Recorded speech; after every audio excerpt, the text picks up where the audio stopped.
이 이야기는 사람 얼굴을 쉽게 믿는 분이라면 끝까지 듣지 않는 게 좋습니다. 관상 한마디가 한 집안을 어떻게 뒤집는지 그걸 아시게 될 테니까요. 조선 후기 산이 병풍처럼 둘러있고 논이 바람에 은빛으로 흔들리던 작은 마을이 있었습니다. 봄이면 개울물 소리가 맑게 흐르고 여름이면 초가지붕 위로 매미 울음이 쏟아지던 곳이었지요. 그 마을 가운데 마루가 반듯하고 장독대가 가지런한 집이 하나 있었습니다. 그 집 주인이 바로 관상가 최노인이었습니다. 최노인은 젊을 적부터 사람 얼굴을 보면 팔자와 수명을 읽는다 하여 이름이 났습니다. 눈썹 끝이 처졌는지 콧마루가 고든지 귓불이 두터운지 그는 조용히 들여다본 뒤 이렇게 말하곤 했지요. 이 사람은 자식 복이 약하구먼. 이 아이는 물을 조심해야 한다. 이 상은 집안을 일으킬 상이다. 신기하게도 그의 말은 잘 맞았습니다. 그래서 마을 사람들은 혼사나 장사, 먼 길 떠나기 전이면 꼭 최노인을 찾았지요. 최노인에게는 아들 하나가 있었습니다. 이름은 최도윤. 성실하고 효심 깊은 사내였습니다. 그리고 그 집에 새로 들어온 며느리의 이름이 바로 수연이었습니다. 수연은 얼굴이 단정했습니다. 눈매는 길고 고요했으며 웃음은 얕았습니다. 말이 적고 늘 고개를 살짝 숙인 채 사람을 대했지요. 혼례날 최노인은 며느리 얼굴을 오래 들여다보았습니다. 아버지 어떠십니까? 도윤이 묻자 최노인은 고개를 끄덕였습니다. 좋다. 이 아이는 복이 있다. 집안을 살릴 상이다. 그 말에 도윤은 안도의 숨을 내쉬었고 수연은 조용히 인사를 올렸습니다. 수연은 새벽마다 가장 먼저 일어났습니다.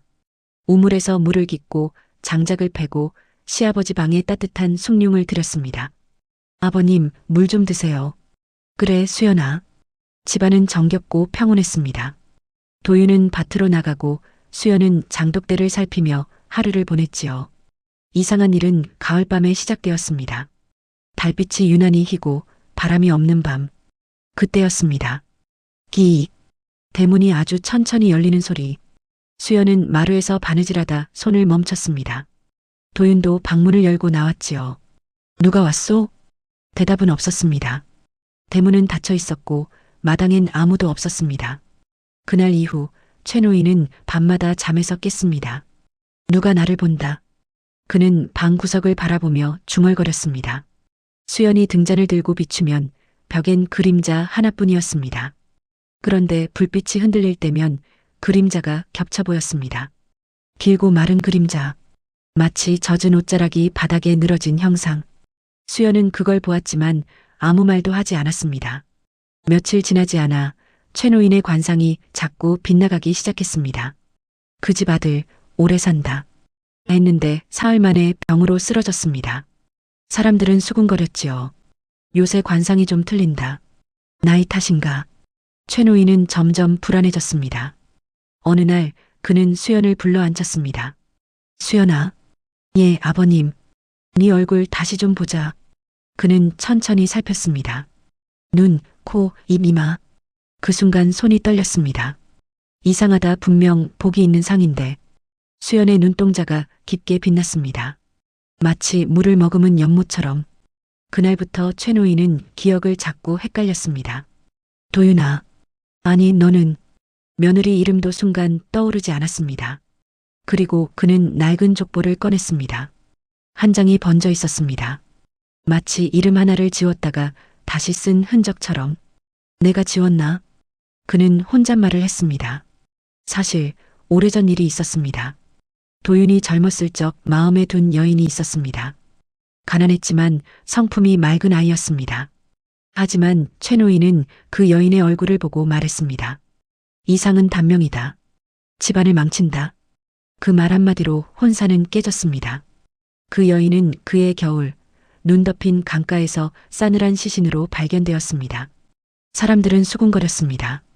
관상가 말이 맞았던 게지. 최노인은 그 일을 입에 올리지 않았습니다. 수연이 시집 온 뒤부터 최노인의 방 앞에 밤마다 젖은 발자국이 찍혔습니다. 철벅철벅.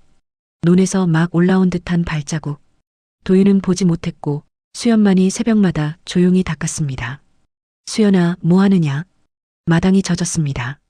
그녀는 늘 차분했습니다. 어느 날 밤 최 노인은 꿈을 꾸었습니다. 눈 덮인 강가, 흰 옷을 입은 여인이 서 있었습니다. 왜 내 얼굴을 그렇게 보았습니까? 최 노인은 비명을 지르며 깨어났습니다. 방 안에 수연이 서 있었습니다. 아버님, 물 드실래요? 그녀의 얼굴은 고요했습니다. 그러나 벽에 비친 그림자는 둘이었습니다. 하나는 수연의 것, 다른 하나는 젖은 머리카락을 늘어뜨린 형상. 최 노인의 입술이 떨렸습니다. 네 누구냐? 수연은 아주 천천히 웃었습니다. 아버님이 보신 대로지요. 다음 날 최 노인은 쓰러졌습니다. 숨은 붙어 있었지만 말을 하지 못했습니다.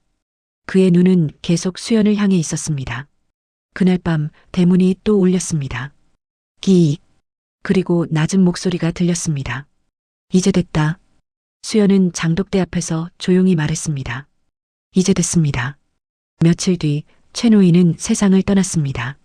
장례를 치른 뒤 도윤이 족보를 정리하다가 이상한 걸 보았습니다. 최가 며느리 수연, 복이 집을 살림, 그 아래 희미하게 지워진 다른 이름의 흔적. 도윤은 이상하게도 그 이름이 무엇이었는지 떠올릴 수 없었습니다. 마치 애초에 없었던 것처럼. 그 이후로 최가 집안은 평온했습니다. 도윤은 병치레 한 번 없이 오래 살았고 재산도 늘었습니다. 마을 사람들은 말했습니다. 며느리 잘 들였다. 관상가 말이 맞았네. 하지만 밤이 깊어지면 최 노인 방이 있던 자리에서 물 떨어지는 소리가 납니다. 뚝뚝. 마치 젖은 머리카락에서 떨어지는 물처럼. 그리고 가끔 대문이 혼자서 조용히 울립니다. 기익. 그 집 사람들은 이제 아무도 얼굴을 보고 함부로 말하지 않습니다. 사람의 팔자는 눈에 보이는 것만으로 정해지는 게 아니라는 걸 너무 늦게 알았으니까요. 그래서 그 집은 지금도 사람 얼굴을 오래 들여다보지 못합니다.